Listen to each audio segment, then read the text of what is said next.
Saudara, pekerja tambang tertimbun longsor di Dukuh Puntang, Kabupaten Cirebon, Jawa Barat pada Jumat pagi, 14 tewas. Sementara itu lebih dari 8 petambang masih dinyatakan hilang.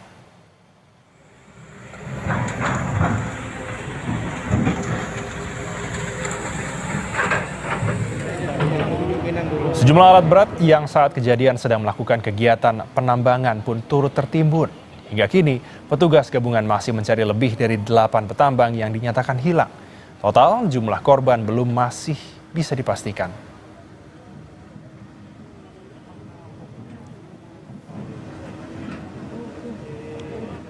Kepala Pelaksana BPBD Cirebon, Denny Nur Cahya, menyebut korban tambang longsor terdiri dari sopir dan buruh tambang. Korban berasal dari wilayah Kuningan dan Cirebon. Evakuasi korban dilakukan menggunakan eskavator, saudara. Sejauh ini ada 12 korban luka yang dibawa ke Rumah Sakit Gunung Jati, Cirebon. Ini warga dari mana saja, Pak? Kebetulan itu supir yang pembeli, ada yang dari luar, ada yang dari Kuningan juga ada, dari wilayah Cirebon.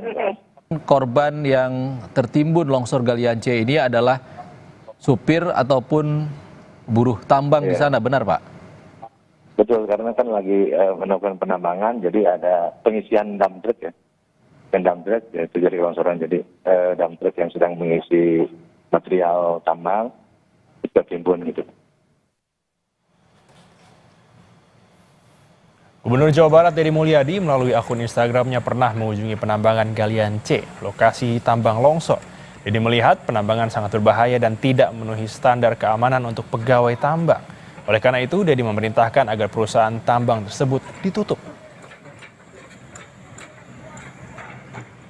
Beberapa waktu yang lalu saat saya sebelum menjadi gubernur, saya pernah datang ke penambangan galian C Gunung Kuda, Desa Dukuh Puntang, Kabupaten Cirebon.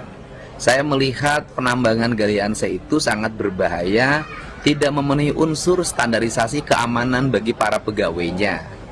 Tetapi karena sudah berizin dan izinnya berlangsung sampai bulan Oktober 2025 dan waktu itu saya tidak punya kapasitas apapun untuk menghentikan, maka penambangan tersebut terus berlangsung.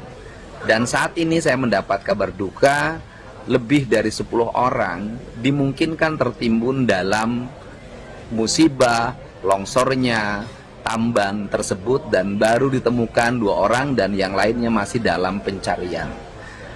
Untuk itu pertama saya menyampaikan bela sungkawa yang sedalam-dalamnya atas meninggalnya warga Jawa Barat di penambangan tersebut. Tentunya warga itu sedang bekerja memenuhi kebutuhan keluarganya walaupun pekerjaannya diancam bahaya, dan ini sebenarnya menjadi tanggung jawab bagi pengelola tambang.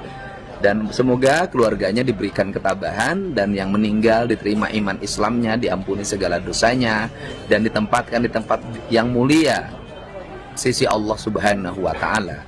Selanjutnya, dari sisi aspek kebijakan, saya sudah memerintahkan Kepala SDM dan seluruh jajaran yang hari ini sudah berada di lokasi untuk mengambil tindakan tegas.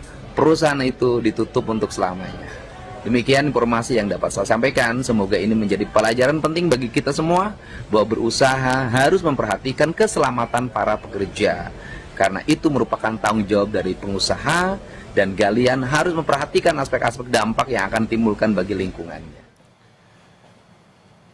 Dan saudara, informasi selengkapnya terkait korban longsor di lokasi tambang Cirebon, Jawa Barat, kita telah tersambung dengan jurnalis Kompas TV, ada Fadlianto Sugiono di RSUD Arjawinangun, Cirebon. Fadli, hingga malam hari ini total ada berapa korban yang sudah ada di RSUD Arjawinangun dan apakah semua korban sudah teridentifikasi, Fadli?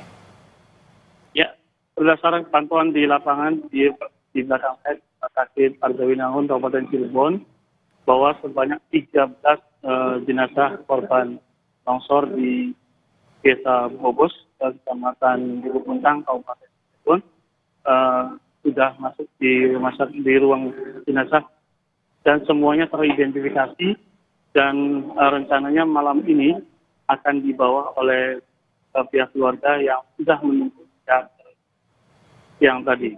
Ya. Baik, Fadli, kira-kira dari informasi yang sudah Anda dapat, ada total berapa jenazahkah yang akan diserahkan ke pihak keluarga pada malam hari ini? kalau yang kita dapat persis di belakang saya ini ada sekitar 13 jenazah yang masuk di rumah sakit ini. Namun ada satu jenazah yang masuk di rumah sakit Sumber Urip yang ada di Kabupaten Cirebon. Namun sebelumnya korban yang meninggal di sana itu sempat masih hidup. Namun pada saat mendapat perawatan di rumah sakit tersebut, selang beberapa jam kemudian korban meninggal. Dan semuanya yang ada di sini totalnya 13 korban. Demikian.